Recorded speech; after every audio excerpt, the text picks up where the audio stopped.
중국에서는 SNS에서 팔로워가 50만 명 이상인 크리에이터를 왕홍이라고 합니다.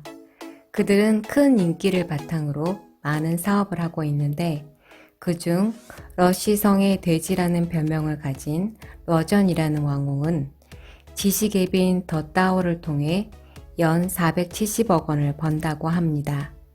그의 목표는 젊은 세대의 지적 초조함을 해결해 주는 것으로 경제, 역사, 철학 등 인문학과 시사를 다룬 1시간짜리 동영상 지식 강연과 책 한 권을 다 읽은 다음 중요한 핵심만 추려 만든 음성 콘텐츠를 주로 서비스하고 있습니다.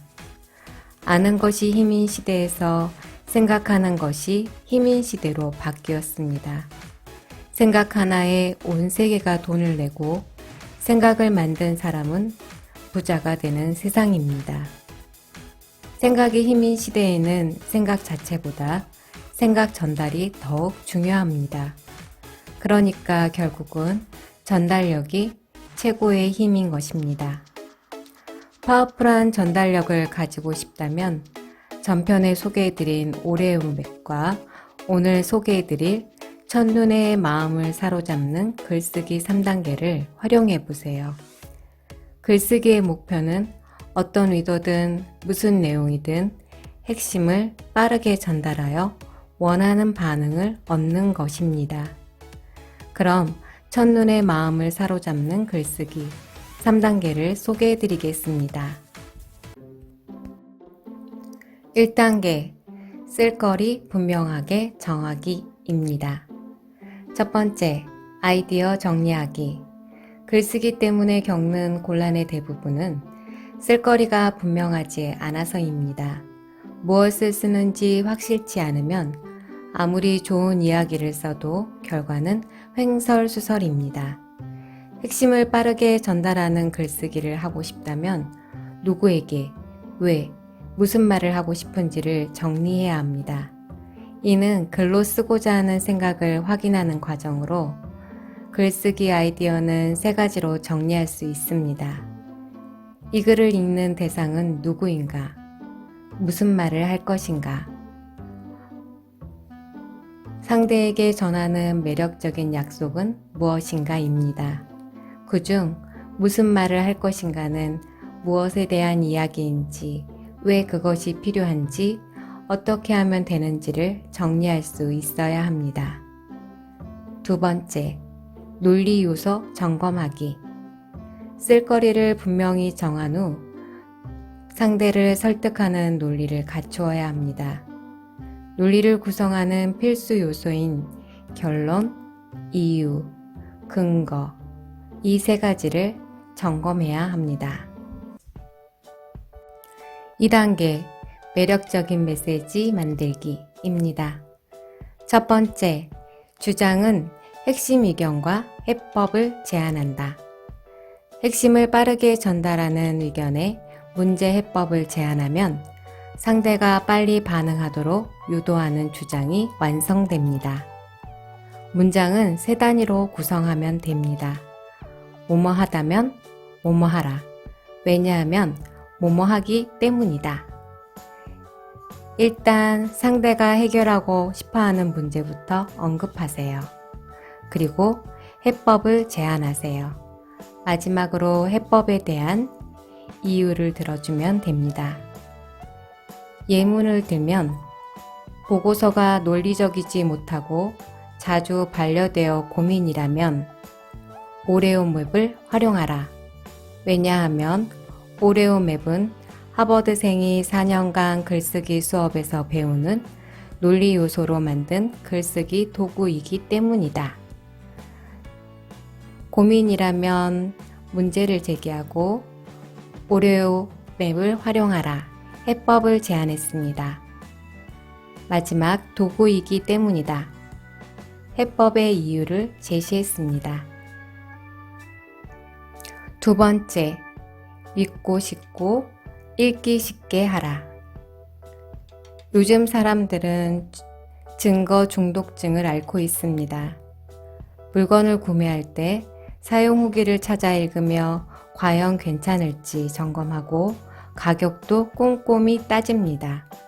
연일 인터넷을 달구는 가짜뉴스와 정보에 속지 않으려면 이렇게 하는 것이 당연하다고 생각됩니다. 요즘 사람들에게 이렇다, 이렇게 하라 주장과 설명만 한다면 나의 생각이 제대로 전달될 리가 만무합니다.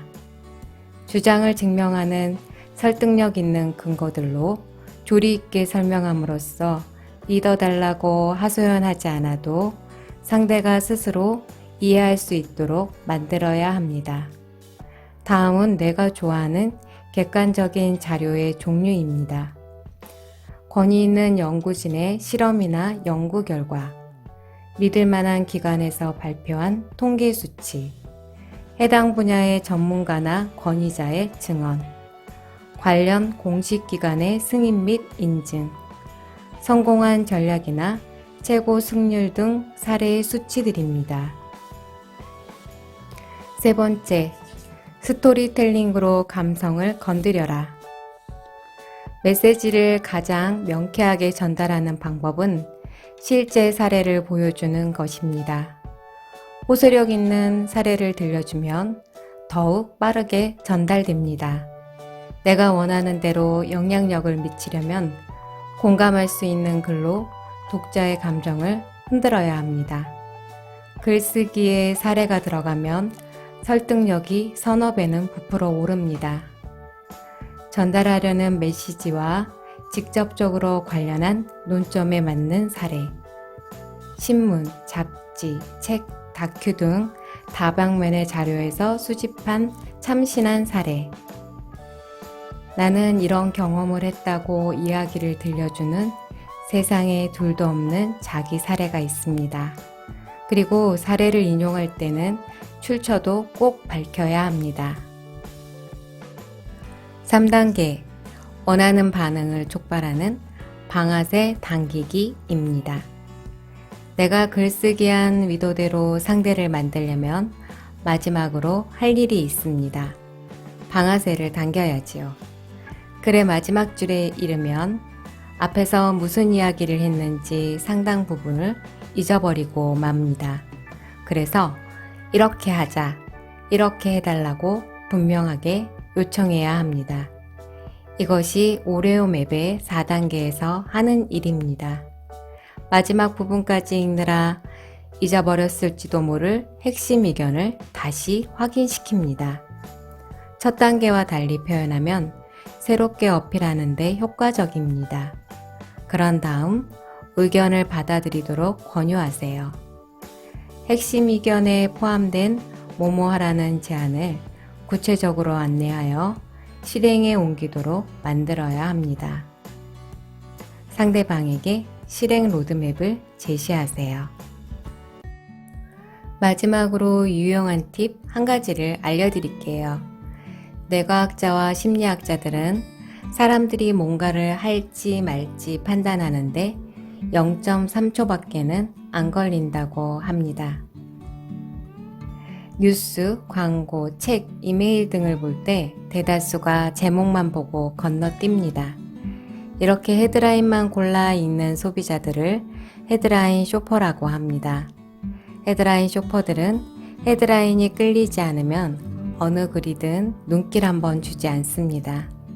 이런 환경에서 선택받으려면 헤드라인, 즉 첫 문장부터 선택받아야 합니다. 제목은 모든 글의 첫 문장입니다. 첫 번째 문장은 두 번째 문장을, 두 번째 문장은 세 번째 문장을 읽게 하기 위해 존재합니다. 선택받는 첫 문장을 쓰려면 제목을 쓰지 말고 헤드라인을 쓰세요. 페이스북이 공유와 좋아요를 가장 많이 끌어낸 글을 분석했더니 서술형으로 쓰인 헤드라인이었다고 합니다. 그럼 0.3초 안에 읽히려면 몇 자를 써야 할까요? 15자 이내여야 합니다. 서울시청 홈페이지 챗봇 사용률 제고를 위한 제안. 서울시청 챗봇 클릭률은 높은데 왜 사용률은 저조할까? 두 문장 중 어느 쪽이 더 끌리시나요? 아래 문장이 궁금증을 자극해서 더 알고 싶게 만들지 않나요? 이런 헤드라인을 만들기 위해서는 4가지 포맷이 있습니다. 첫 번째, 오레오맵 1단계 핵심 메시지를 이용한 헤드라인. 뭐뭐 하려면 뭐뭐 하라 입니다. 두 번째, 오레오맵 2단계 이유와 근거를 활용하는 헤드라인. 왜, 어째서, 이유나 비결 같은 단어를 활용합니다. 세 번째, 오레오맵 3단계 사례를 활용한 헤드라인. 의견을 주장하기 위해 사용한 누군가의 사례는 호기심을 유발하기에 훌륭한 소재입니다. 네 번째, 행동 제안을 담은 헤드라인. 실행 방법을 제안하는 형식으로 뭐뭐하는 방법, 뭐뭐가지 포맷으로 SNS에서 공유가 잘 되는 헤드라인으로 검증받았습니다. 글쓰기로 생각하는 힘을 기르세요. 비판적으로 생각하고 분석하고 판단하고 관찰하고 설득하는 큰 힘을 가지세요.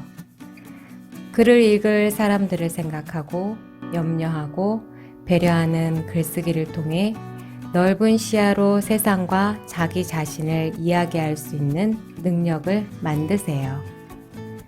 지금까지 소개해드린 첫눈에 마음을 사로잡는 글쓰기 3단계를 활용한 논리적인 사고방식과 파워풀한 전달력을 통해 원하는 모든 것을 이루는 성공적이고 활기 넘치는 당신이 되기를 기원합니다.